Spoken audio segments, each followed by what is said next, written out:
요한복음 전반부에는 니고데모 사건을 통해서 예수님과의 대화를 통해서 위로부터 태어나야 다시 거듭나야 함을 말씀하셨습니다. 위로부터 다시 새롭게 태어나야만 그 하늘나라에 들어갈 수 있다. 오늘 이제 요한복음 3장의 후반부도 동일한 전제 안에서 세례 요한의 사역을 통해서 예수님이 어떤 존재인지를 분명하게 드러내고 있음을 우리는 볼 수 있습니다. 세례 요한은 예수가 위로부터 오신 분임을 증거하고 있습니다. 우리는 위로부터 보냄받아서 다시 새롭게 태어나는 존재들이지만 예수 그리스도는 위로부터 보냄을 오신 자, 위로부터 하나님께서 보내신 그분, 그 실체이시죠. 그분이심을 세례 요한은 이 삶을 통해서 얘기하고 있습니다. 예수는 성령과 거듭남이라는 하늘의 선물들을 가지고 하늘에서 내려오신 분이시죠. 동일하게 오늘 말씀을 통해서도 그분이 누구신지를 우리가 한번 또 말씀을 통해서 다시금 깨닫기를 원합니다. 22절에 그 후에 즉 예수께서 이제 예루살렘에서 니고데모도 만나고 또 여러 가지 사역들을 한 이후에 이제 유대 땅으로 잠시 자리를 바꿨습니다. 그러면서 그곳에서 함께 유하시면서 세례를 베풀었다라고 기록하고 있습니다. 그런데 4장 2절에 보면 예수께서 친히 세례를 베푸신 것이 아니요 제자들이 베푼 것이라는 말이 있거든요. 그러니까 예수께서 그 유대 땅에 가서 세례를 직접 베푸신 것이 아니라 그의 제자들을 통해서 세례의 사역을 감당케 하신 것이죠. 그렇게 제자들은 유대 땅에서 세례를 베풀고 있었고, 동일하게 23절에 요한도 살렘 가까운 에논이라는 지역에서 세례를 베풀었는데 거기에는 물이 많았다라는 표현을 쓰고 있습니다. 그럼 이 살렘과 이 요한이 어딘가, 이 에논이 어딘가, 어디 지역인지 정확히 알 수는 없습니다. 그래서 많은 학자들이 여기일 것이다 라고 얘기하지만, 그러나 확정된 위치는 알 수 없습니다. 대다수의 학자들이 예루살렘에서 동북쪽으로 한 10km 정도 올라가는 그 지역이 에논, 살렘에 가까운 에논이 아닐까라고 추측을 하고요. 또 어떤 학자들은 살렘은 말 그대로 샬롬, 평화의 말이거든요. 에논은 이 샘들의 뜻이거든요. 그래서 예수 그리스도께서 복음을 전하는 곳에는 그렇게 샬롬이 이루어지고 그런 많은 샘물들이 솟아나는 이런 의미로 이런 그 위치를 얘기하고 있다, 이렇게 해석하는 분도 있지만 되게 많이 좀 의역을 나간 것 같습니다. 어쨌든 중요한 것은 지금 예수의 무리들과 예수와 그의 제자들의 무리와 세례 요한과 그의 제자들의 무리가 지금 다른 지역에서 동일하게 같은 시대에 지금 세례라는 사역을 하고 있다는 것이지요. 그런데 24절에 25절에 보면 이에 요한의 제자 중에 한 유대인과 더불어 정결 예식에 대해 변론이 되었는데, 정결 예식이라는 말은 이 말 그대로 깨끗하게 함이라는 뜻이거든요. 그래서 정결케 하다라는 단어로 바꿀 수 있죠. 그러니까 정결케 하는 일, 우리의 몸을 깨끗게 씻는 일에 대해서, 그러니까 이거를 또 우리가 세례로 얘기할 수도 있죠. 세례가 지금 회개의 세례를 베풀고 있으니까요, 세례 요한이. 그러니까 그 회개의 세례를 베푸는 이 죄를 깨끗이 씻어내는 이 일이 가지고 이렇게 서로 변론하다가 무슨 질문을 해요? 그들이 요한에게 가서 이르되 라삐여, 선생님과 함께 요단강 저편에 있던 이 곧 선생님이 증언하시던 이 사람은 지금 예수라는 말 자체도 쓰고 있지 않아요. 누구라고 얘기해요? 당신이 선생님이 얘기하셨던 그 사람, 그렇게 표현하고 있거든요. 그 사람이 세례를 베풀며 사람들이 다 그에게로 갑니다. 지금 세례 요한의 제자는 지금 세례 요한에게 지금 뭐 하고 있는 거예요? 지금 따지고 있는 거죠. 볼멘 소리로 지금. 아니, 선생님, 당신이 그렇게 큰 무리를 이끌고 요단강에서 세례를 베풀었는데, 아니, 당신이 오겠다고 했던 그 사람이 오더니 모든 사람들이 다 지금 그 사람에게만 지금 쏠려 있습니다 라고 지금 추궁하는 거예요. 이게 어찌 된 일입니까? 라고 묻습니다. 예수님이 오시고 난 이후에도 세례 요한은 동일하게 계속 예수님의 오심을 선포하면서 회개의 세례를 베풀고 있거든요. 예수님이 오셨기 때문에 이제 세례 요한의 사역이 끝난 것 같잖아요. 그런데 주님께서 세례 요한을 세우신 이유는 뭐예요? 그 사람을 선택하신 이유는 예수 그리스도의 그 오실 길을 예비하는 사역이죠. 그리고 계속해서 그분이 오셨지만 오신 그 주님을 아직도 많은 백성들이 모르기 때문에 세례 요한은 하나님으로부터 받은 그 사명을 주님께서 멈춰라 하실 그때까지 충성되게 지금 감당하고 있는 것이죠. 이렇게 세례 요한은 세례 요한대로 하나님부터 받은 사명을 붙들고 있고, 예수님의 제자들은 예수님의 제자들대로 또 회개의 세례를 지금 베풀고 있거든요. 지금 예수님의 제자들이 베푸는 세례는 성령의 세례가 아닙니다. 나중에 7장에 가서야 성령이 오지 않았다라고 표현하면서 성령 세례를 언급하고 있거든요. 그러니까 지금 예수님의 제자들도 베푸는 세례는 성령의 세례가 아니라 회개의 세례를 지금 베풀고 있는 거예요. 예수님께 돌아오도록. 동시에 두 사역들이 사역하면서 지금 우리에게 가르쳐 주는 건 무엇일까요? 우리는 여기 한 20여 명의 지금 사람들이 모였는데 각양각색의 모습들로 우리는 지음받았습니다. 저에게는 목사의 사명을, 또 임원들에게는 임원들의 사명을, 찬양팀, 예배팀에게는 예배팀의 사명을, 뭐 각자에게 주신 달란트, 각자에게 주신 그런 목적들이 다 있지요. 그렇죠? 우리는 그 목적들 속에서 이 공동체를 세워갑니다. 그런데 때로는 이 세례 요한의 제자처럼 하나님의 일을 한다고 하지만 하나님의 일이 아닌 나의 세력, 우리라는 울타리 속에서 그 우리를 드러내려고 하는 습성들이 참 우리는 많다는 것입니다. 그리스도인들이 경쟁을 한다는 것이죠. 되게 그런 게 많아요. 우리 어린이부에서도 보면 경쟁 아닌 경쟁을 시키거든요. 달란트를 통해서. 암송하면 몇 점, 지보 프로그램 몇 점, 전도하면 몇 점, 출석하면 몇 점. 결국은 실은 엄연하게 따지면 달란트라는 것을 통해서 아이들에게 무언가를 좀 도전하고 있는 거예요. 경쟁에 도전을 주고 있는 거예요. 아, 나도 저 친구보다 나도 더 열심히 해야지. 오늘은 이번 주에는 내가 이거밖에 못했네. 더 열심히 해야지. 은연중에 우리는 그거를 선한 경쟁력을 불러일으키기를 원하고 있는 거거든요. 그런데 그리스도인들은 항상 우리의 사역의 1차적인 초점이 예수 그리스도를 높이고 사람들에게 그 예수 그리스도를 가르쳐 보이는 것에 초점이 맞춰져야 되는 사실입니다. 그런데 이걸 잊어버리면 안 되는 거죠. 각자의 주어진 사명들을 감당하면서 가장 첫 번째 초점은 그 사명을 통해서, 그 사역을 통해서 예수 그리스도를 높여드리는 것이죠. 그분을 증거하고 드러내는 것이죠. 그것이 1차적인 목적입니다. 우리가 예배하는 것, 우리가 섬기는 것, 그것은 다 그분을 드러내는 위함이죠. 그 1차적인 목적이, 그 목표가 온전히 세워지지 아니한다면 우리가 하는 수고는 정말 헛된 수고로 전락할 수밖에 없다는 사실입니다. 우리가 예배하는 것, 우리가 섬기는 것, 우리가 수고하는 그 모든 것이 1차적으로는 그분을 높여드리고 증거하는 데에 그 모든 초점들이 맞춰졌으면 좋겠습니다. 뿐만 아니라 우리가 또 함께 수고하는 것은 다른 지체들에게 내가 만났던 그 하나님, 내가 경험했던 그 하나님을 볼 수 있도록 배려해 주는 사건들이죠. 이 두 가지가 우리가 감당해야 될 가장 큰 목적입니다. 이것이 아니라 내 이름을 드러내고 나를 드러내고 내가 얼마큼 일했어, 자기의 어떤 역할들, 자기의 수고들을 드러내는 위치에 있다면 우리는 겸손하게 그 일을 지금 내려놔야 합니다. 그것은 우리가 죄를 하고 있는 것이 아니라 나를 드러내고 있는, 내 일을 하고 있는 것입니다. 세례 요한의 제자들은 지금 거기에 머물러 있습니다. 그들은 그 선생 되신 세례 요한이 분명하게 얘기했습니다. 내 목표는, 내 사명은 내 뒤에 오실 그분, 내가 그 힘들매, 그분의 그 신발끈도 묶을 수 없을 정도로 나는 미천한 존재이고, 나는 많은 사람들이 그분을 바라볼 수 있도록 광야 유치한 자가 소리로서가 나다, 이렇게 제자들에게 가르쳤음에도 불구하고 제자들은 그 선생들을 따라왔었을 때에 많은 무리들이 그 선생 앞에 와서 그 선생을 칭송하고, 그러면 당연히 자기들도 그 선생의 제자라는 이유 때문에 똑같은 그런 높임을 받게 되고, 이러한 그런 우쭐거림 속에서 그들은 점점점 사람들이 자기들이 아닌 다른 선생에게 시선이 빼앗기니까 지금 볼멘 소리를 하고 있는 것입니다.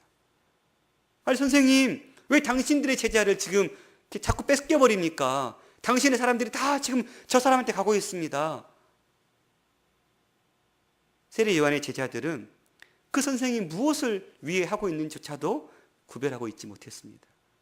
선생된 세례 요한은 그의 사명이 무슨 사명인지 분명히 알고 있었지만 제자들은 그 사명을 깨닫지 못해서 자기 자신들의 육적인 유익만을 위해서 선생에게 지금 따지고 있는 것이죠. 그때 주님은 세례 요한은 뭐라 말씀하십니까? 요한이 대답하여 이르되 만일 하늘에서 주신 바 아니면 사람이 아무것도 받을 수 없다.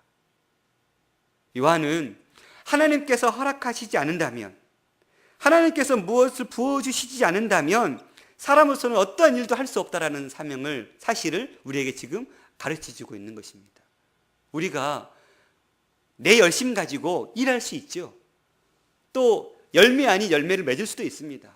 그런데 말씀드렸던 그 첫 번째 초점, 그리스도의 이름을 드러내고 다른 형제들, 다른 지체들이 하나님을 바라보게 하는 이 초점이 볼 때는 우리가 했던 그 수고는 다 헛수고일 뿐입니다. 만약 모든 사람들이 그리스도께 가고 있다면, 그리고 또 만약 그리스도의 그 사역들이 확장되어지고 있다면 그것은 하나님께서 지금 그 사람을 통해서 역사하고 있는 것이고 틀림없이 하나님의 계획이신 거죠. 물론 때로는 하나님께서 하나님의 계획하심 속에 우리를 이렇게 보고 계실 때가 있죠. 당신을 인정하고 돌아올 때까지 내버려 두시죠. 우리 하나님은 이 부분에 있어서 참 우리를 너무너무 인격적으로 대해 주신 분이십니다. 하나님은 서무는 막대기로 우리를 막 내치면서 모시는 분이 아닙니다. 예전에 어떤 목사님께서 시편 23편 목자의 비유를 하면서 문득 새벽에 목자가 뭘까 했다가 떠올랐던 상상의 그림이 있었는데, 여러분 생각해 보십시오. 예수님의 목자이신 예수님이 카우보이셨다면 여러분 어떻게 됐겠습니까? 다 죽습니다. 딴 길로 가보세요. 숨 쉴 수 있는 사람 없습니다. 목자는 뒤에서 바른 길로 가도록, 카우보이는 아니지 앞에서.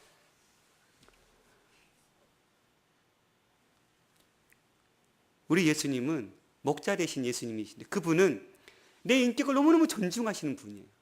그래서 내가 하지 않겠다고 하신 이상 강제로 바꾸지 아니하십니다. 그래, 해봐라. 그러나 빨리 돌아오기를 애끓는 심정으로 보고 계시죠. 그것이 아닌 걸 빨리 알아야 되는데 언제 깨달을까? 또 깨달을 수 있는 환경과 사건들을 부어주시죠.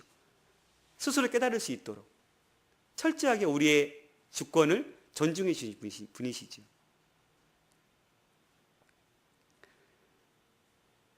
그러면 우리가 무언가를 주를 위해서 하고 있었을 때에 그러면 진정한 성공은 무엇일까라는 질문을 해볼 수밖에 없습니다. 여러분의 삶을 통해서 무엇을 이루기를 원하십니까? 여러분의 삶이 진정으로 성공했다라고 표현할 때 그 성공이 도대체 무엇일까요? 세례 요한?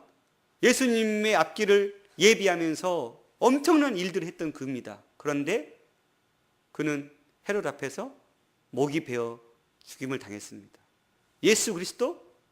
엄청난 일을 하신 분이시지만 십자가에 못 박혀 처절하게 죽으셨던 분이십니다.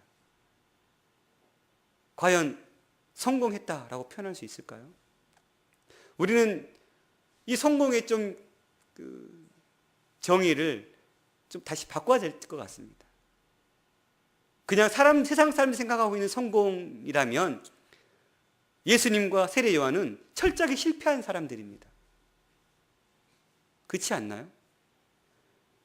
세례 요한과 예수님이 성공했다라고 말할 수 있는 이유는 하나님의 관점에서 봤을 때입니다. 이 두 사람은 철저하게 하나님께 초점을 맞추셨습니다. 그리고 모든 사람들이 그 하나님을 바라볼 수 있도록 하는 일에 그 전 삶을 드린 사람들입니다. 그렇다면 그것이 진정한 성공이라면 우리가 그리스도인의 각자의 달란트를 가지고 주를 위해서 살아가는 우리의 삶이 세상 사람들이 얘기하는 그 성공의 삶이 아니라 주님께서 원하시는 그 성공의 삶이 되었으면 좋겠습니다. 여러분의 삶을 통해서 그리스도가 드러나고 그분께 초점이 맞춰지고 여러분의 삶을 통해서 많은 사람들이 하나님을 볼 수 있다면 여러분은 성공한 삶을 사는 것입니다. 그러면서 요한은 아주 중요한 관점을 우리에게 제시해 주고 있습니다. 무엇입니까? 신부를 취하는 자는 신랑이나 서서 신랑의 음성을 듣는 친구, 세례 요한이 얘기하죠. 크게 기뻐하나니 나는 이러한 기쁨으로 충만하였다. 예수님을 신랑으로, 예수님을 믿는 우리를 신부로 표현하고 있습니다. 그리고 자기 자신을 그 신랑의 결혼식을 축하해주는 친구로 표현하고 있습니다. 세례 요한은 자기가 어떤 위치에 있는지 분명하게 깨달았던 사람 중에 한 사람입니다. 정말로 세례 요한처럼 자기 자신을 잘 판단하고 있는 사람은 없던 것 같습니다. 하물며 예수님의 제자들 또한 자기가 어떤 위치에 있는지 몰랐어요. 마지막 그 순간까지 수제자들은 한 자리 달라고 하고 있었거든요. 유일하게 세례 요한만큼 자기가 어떤 위치에 서 있어야 되고 자기 서 있는 위치가 어느 곳인지 분명을 알았던 사람들인 것 같아요. 여러분, 우리는 예수님의 신부입니다. 우리는 신부로서 살아가야 되죠. 어떻게 해야 됩니까? 프란시스 세퍼라는 사람이 이렇게 얘기했습니다. 우리는 누구인가? 우리는 단지 천국을 향해 가고 있는 자들이 아니다. 우리는 지금도 하나님의 아내이다. 이 순간 우리는 그리스도의 신부이다. 그러면 우리의 신랑이신 하나님은 우리에게 무엇을 원하시는가? 그분은 우리에게 교리적인 신실성뿐만 아니라 매일 우리의 사랑을 원하신다. 여러분 인정하십니까? 우리는 주의 거룩한 신부입니다. 제가 거룩이라는 단어를 쓰는 이유는 우리는 주님의 고멜과 같은 신부가 되어서는 안 됩니다. 우리는 거룩한 신부들입니다. 언제 오실지 모르는 그 신랑을 기다리는 신부의 영성의 삶을 살아가는 것이 주님께서 우리에게 요구하신 이 시대의 삶입니다. 거룩함으로 우리 스스로를 깨끗게 하고 정결케 하고 다시 맞이할 그 신랑이 언제 오실지 모르기 때문에 언제 오실지 모르는 그 신랑을 맞이하면서 준비하면서 살아가는 삶. 이 신랑과 신부라는 표현은 이미 구약에서 쓰고 있는 표현입니다. 이사야 62장 5절, 예레미야 3장, 에스겔 16장, 호세아 2장. 우리가 신부임을, 그분이 신랑임을 말씀하고 있습니다. 예수님 또한 마태복음 9장 15절, 마가복음 2장 19절 20절에 우리와 당신을 신랑과 신부로 비유하고 있습니다. 여러분은 예수님의 신부들이십니다. 형제들에게 신부라고 하니까 되게 이상하죠? 우리는 다 예수님의 신부입니다. 신부는 주님 다시 오실 그 주님을 기다리면서 그 등불을 들고 있었던 그 처녀의 심정, 그 심정으로 우리가 우리의 삶을 깨끗게 하고 정결케 하며 그 주님을 예비하는 삶을 살아야 될지 믿습니다. 또한 30절 말씀처럼 그 신부는 그는 흥하여야 하겠고 나는 쇠하여야 하리라 고백처럼 우리가 어떤 위치에 있는지를 분명히 알고 있습니다. 우리는 주를 위해서 주님이 높임받은 일을 위해서 우리는 하나님의 미랄이 되어야 되는 삶이 되어야 되죠. 우리 스스로가 높임받기 위해서 하는 것, 그건 다 정말 죄송하지만 헛것이 될 수 있습니다. 우리가 주를 위해서 진정으로 하나님의 미랄이 될 때에 그 밀이 하나님의 풍성한 열매를 맺는다는 사실입니다. 이렇게 세례 요한이 제자에게 분명하게 다시금 자신의 위치를 얘기하면서 우리 또한 이러한 삶을 살아야 된다라고 말씀하고 있습니다. 이제 31절부터 36절까지는 그 예수 그리스도께서 어떤 위치에 있고 어떤 신분에 있는지를 분명하게 가르치는데 한마디로 말하면 무엇입니까? 이분은 위로부터 오시는 분이라는 사실입니다. 그러면 앞에 봤던 니고데모 또 세례 요한, 당시의 유대인으로서 가장 철저했던 그 니고데모, 가장 충실하게 말씀에 순종했던 그 니고데모, 세례 요한, 자기가 어떤 분인지 자기 위치를 분명히 깨닫고 이보다도 더 큰 이가 없다고 말씀을 들었던 그 세례 요한도 결국은 무엇입니까? 땅에서 태어나는 사람밖에 될 수 없습니다. 그렇게 위대했던 그들도 우리와 똑같은 신분일 뿐이라는 사실입니다. 그런데 예수 그리스도만큼은 그 신분은 어떤 거라는 거예요? 땅에서 출발하신 분이 아니라 하늘에서부터 오신 분이라는 것을 세례 요한은 분명하게 지금 가리키고 있는 것입니다. 그러면서 그 위로부터 오시는 이는 만물 위에 계시고 모든 것 위에 계시는 초월하신 분이시라는 사실이죠. 땅에서 난 이는 땅에 속하여 땅에 속한 것을 말하느니라. 하늘로부터 오시는 이는 만물 위에 계시나니 그가 친히 보고 들은 것을 증언하되 그 증언을 받는 자가 없다. 예수께서 그 하늘에서 보았던 것들을 가지고 와서 땅에 그 증언들을 풀어놓았지만 그것을 아멘으로 화답한 자들이 없다라는 것입니다. 그런데 그것을 33절 그의 증언을 받는 자, 아멘으로 화답한 자들에게는 하나님이 참되시다는 것을 인쳤다. 말은 무슨 말이에요? 하나님의 자녀 삼았다. 도장을 꽝 찍었다는 사실입니다. 무엇을 믿는 자에게요? 예수 그리스도께서 하늘의 그 신비를 풀어줄 때에 그 하늘의 신비에 대해서 아멘으로 화답한 자들에게 하나님의 자녀가 되는 권세를 인쳤다라고 얘기하고 있는 것입니다. 그런데 많은 사람들이 이 사실에 대해서 수긍하지 못한다고 얘기하고 있습니다. 하나님이 보내신 이는 하나님의 말씀을 하나니 이는 하나님이 성령을 한량없이 주심이라. 아버지께서 아들을 사랑하사 만물을 다 그의 손에 주셨으니 36절 아들을 믿는 자에게는 영생이 있고 하늘에서 내려온 그를 믿는 자, 그분이 하나님의 아들이심을 믿는 자들에게는 영원한 생명이 있다라고 얘기하고 있습니다. 그런데 영생을 그 아들에게 순종하지 않는 자, 여기서 이 순종은 거부하는 것을 얘기하고 있거든요. 이 순종이라는 단어를 거부하다라는 단어로 바꿀 수 있습니다. 그러니까 그 아들을 거부한 자에게는 뭐가 주어지는 거예요? 영생을 보지 못하고 도리어 하나님의 진노가 그 위에 머물러 있다. 그럼 요한복음 3장은 우리에게 지금 뭘 얘기하고 있습니까? 예수 그리스도 그분을 얘기하면서 니고데모라는 그 당시에 철저한 유대 말씀, 구약의 말씀에 충실히 살아갔던 그 유대인 출신의 니고데모, 그리고 예수님께서 이 땅에 이 세례 요한보다 더 큰 자가 없다라고 얘기했던 완벽했던 그 사람. 그러나 이 두 사람도 땅에 속한 자일 뿐이고 이들의 삶을 살아봤자 우리에게는 그저 그 삶이 땅에서밖에 소속되지 않는 삶이라고 분명하게 얘기하면서 이들의 삶이 아닌 하늘에서 오신 그분께서 우리에게 펼쳐주신 하늘의 비밀들을 공급받고 살아가는 삶이 되어야 될 것을 말씀하고 있는 것입니다. 말씀을 맺겠습니다. 우리는 믿지 않을 수가 없습니다. 무엇을요? 예수 그리스도가 하나님의 아들이심을요. 왜요? 예수님의 증거는 신뢰야만 했습니다. 왜냐하면 오늘 말씀을 통해서 주님이 계속해서 그분이 하늘에서 오셨으며 그곳에서 목격한 바를 말씀하고 계시기 때문입니다. 그분의 말씀은 곧 하나님의 말씀이라고 얘기하고 있습니다. 우리의 영적 생활은 한마디의 질문 앞에 서 있습니다. 그것은 나는 예수 그리스도가 나에게 있어서 누구인가? 예수 그리스도는 누구인가? 이에 대한 질문, 이 한마디 질문에 대해서 우리가 어떻게 답을 하냐에 따라서 내 삶은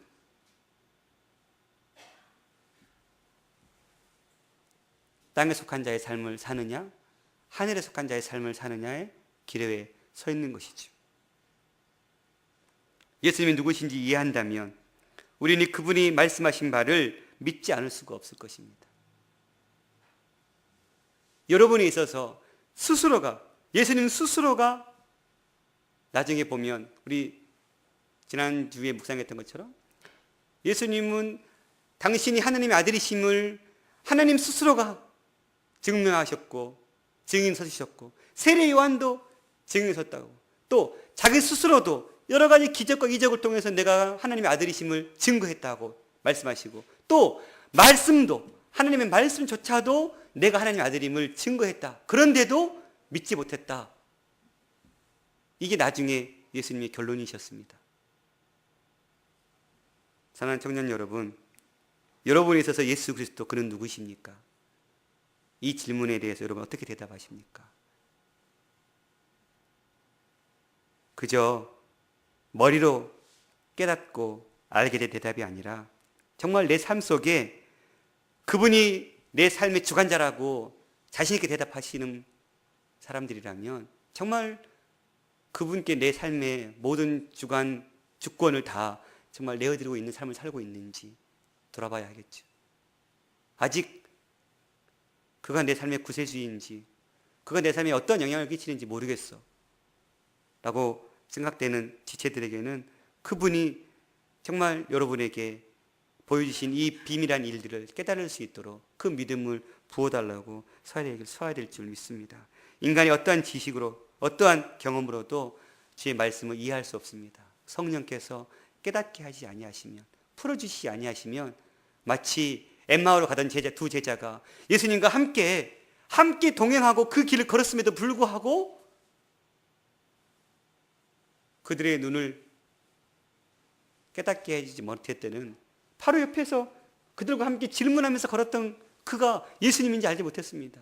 그런데 그들의 마음의 영적 눈을 열어주자마자 이제 그분이 예수님이었구나 라고 깨달았거든요. 복음은 그런 것 같습니다. 복음은 내가 한번 깨달아 봐야지, 내가 한번